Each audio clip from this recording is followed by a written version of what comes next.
나 졸라면 마우스 놓고 졸든가. Tae-jin and Jong-sik are patrol officers working at the same office. Today, as part of their duty, they are chasing down a thief who ran off with a stolen wallet. Meanwhile, Jang-soo is a gym coach who has become indifferent to others' struggles since the tragic loss of his wife in a car accident while helping a stranger.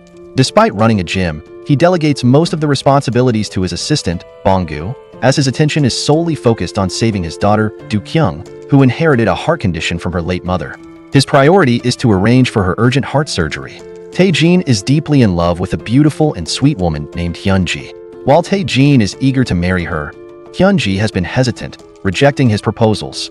She has vowed to marry him only after reclaiming her late parents' Blue Door house, which was sold at auction after their passing. Today brings a glimmer of hope for Jang-soo, as a heart donor is finally found for his daughter. The doctor confirms that the surgery will take place within the next 2 weeks. Out of immense love for his daughter, Jang-soo decides to sell his beloved gym to cover the surgery expenses. The doctor advises Jang-soo to be careful not to engage in any intense movements that might harm Do-kyung's heart before her surgery. Tae-jin, Jong-sik, and Police Inspector Yang are close colleagues working together at the same police station. One day, Tae-jin is assigned to search for a missing person. During the search, he arrives near a harbor and unexpectedly witnesses a suspicious group of people illegally capturing young women and transporting them in a black van. Tae-jin chases after the van on his motorcycle. At one point, he finds the van parked, but neither the criminals nor the abducted women are inside. To his surprise, the van turns out to belong to Jang-soo. Jang-soo, however, refuses to let Tae-jin inspect his vehicle and drives off. The next morning, Tae-jin discovers that Jang-soo is not a criminal, but a father with a young daughter who runs a gym. Later that day, while shopping, Tae-jin witnesses the same group of criminals abducting another young woman from a nightclub. Suspicious of the nightclub, Tae-jin decides to observe it that night. There, he unexpectedly encounters Jang-soo and follows him. While tailing Jang-soo, Tae-jin sees the criminals forcibly dragging a woman, who had been secretly filming them, into the nightclub. The woman had managed to toss her phone aside before being captured, leaving behind a memory card containing video evidence. Tae-jin retrieves the phone and the memory card. Following the trail, Tae-jin enters the nightclub, where his suspicions are confirmed. He witnesses the criminals brutally beating and torturing the woman to extract the location of the phone and its incriminating video files. Tae-jin shares the accidentally acquired video file with his friend Jong-sik. That same night, Tae-jin successfully buys his girlfriend's Blue Door house. The house auctioned off after her parents' death, using the money he saved for years. At this time, Jong-sik calls Tae-jin, asking him to meet. Simultaneously, Jang-soo discovers his van, which he parked by the roadside after shopping, has been towed. While searching for help nearby, Jang-soo encounters Tae-jin and starts following him on foot. When Tae-jin arrives at the meeting point with Jong-sik, instead of finding his friend, he is ambushed by criminals. He gets hit by a speeding car and loses consciousness. The criminals search Tae-jin's body for something, unaware that the memory card containing the video file is not there. As this unfolds, Jang-soo arrives at the scene and confronts the criminals. In the scuffle, he also suffers a head injury and loses consciousness. Among the criminals is Jong-sik, who is actively involved. They are searching Tae-jin for the memory card with the video evidence. When they cannot find it, Jong-sik discovers Tae-jin has sustained a severe head injury from the crash. Realizing the situation has escalated, he calls the police. The criminals flee as the authorities approach. Tae-jin, still unconscious, does not realize he is on the brink of death. His soul separates from his body and remains at the scene. Shortly after, ambulances arrive, and both Tae-jin and Jang-soo are taken to the hospital with head injuries. When Hyun-ji hears about Tae-jin's condition, she rushes to the hospital. There, she learns that Tae-jin is in critical condition due to severe brain hemorrhaging and is on the verge of heart failure. Devastated, she breaks down. Meanwhile, Tae-jin's soul lingers near his physical body, realizing that no one can see or hear him. It is only when he sees his own unconscious body on the hospital bed that he understands he has become a soul. This realization leaves him in shock and despair. Jang-soo regains consciousness the next morning as his injury is not severe.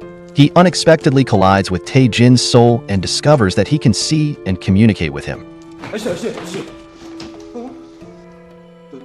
내가 보여요? 아저씨, 감사합니다. Overjoyed, Tae-jin explains his situation. How he is in a coma after the head injury and is now trapped as a soul. He begs Jang-soo for help and follows him wherever he goes, hoping to assist him in return. However, Jiang Su refuses, claiming he is incapable of helping even living people, let alone souls. Suspicious of Jiang Sik, Tae-jin follows him and learns a shocking truth. Jiang Sik is collaborating with the criminal gang led by a man named Mr. Cheon. That fateful night, Jiang Sik had betrayed Tae-jin and worked with the gang to forcibly obtain the memory card. Tae-jin also discovers that Police Inspector Yang, someone he trusted deeply, is actually the mastermind behind the gang. Filled with anger, Tae-jin becomes determined to expose their crimes.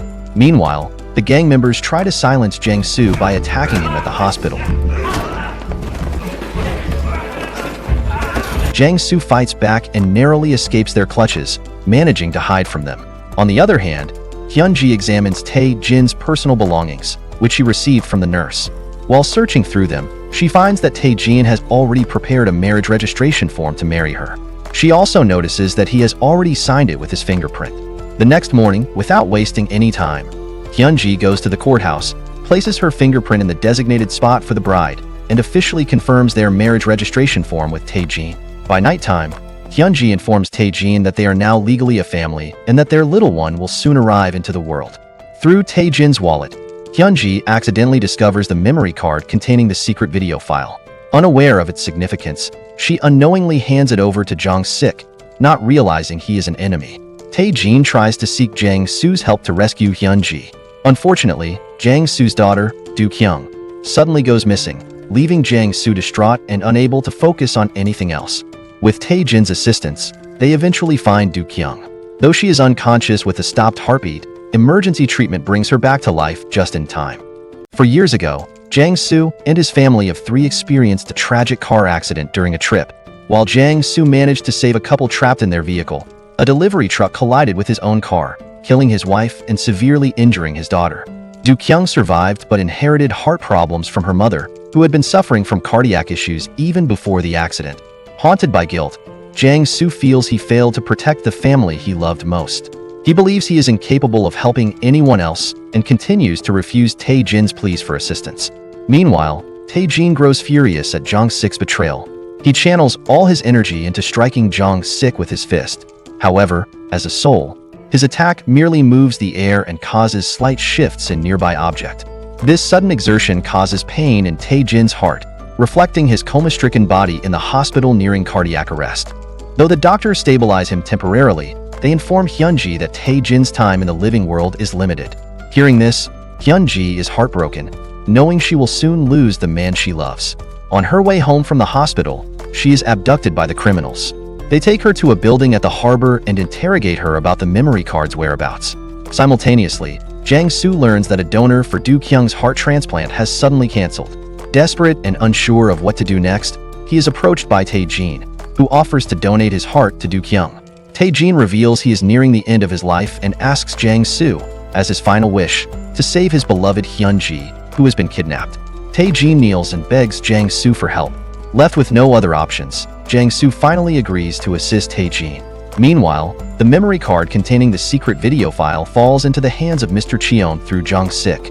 Jiang Sik pleads with Mr. Cheon to release Hyunji unharmed, but Mr. Cheon refuses.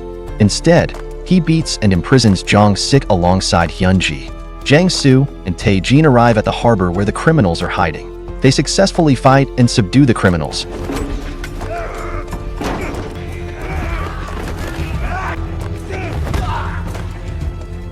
Rescuing the girls who were illegally detained.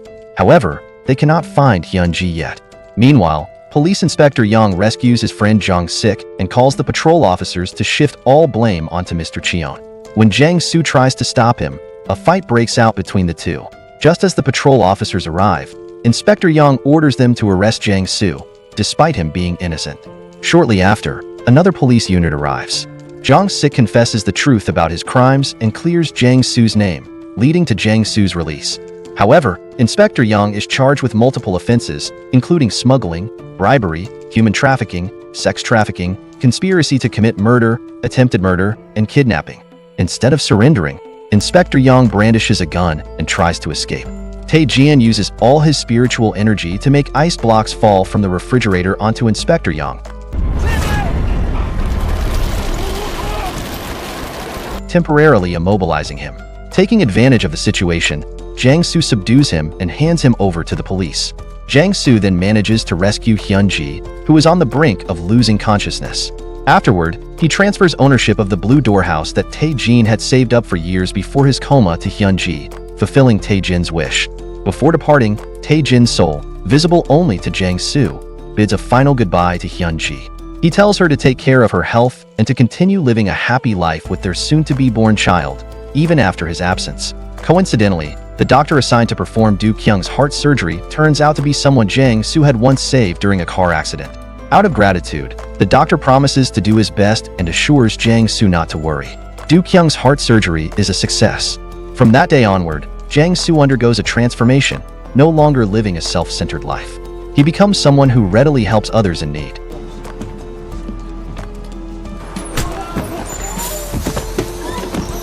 Hyun-ji, in accordance with Tae-jin's last wish, never marries again. Instead, she continues to live happily as part of Jang Soo and Do Kyung's family, cherishing the memories of Tae-jin.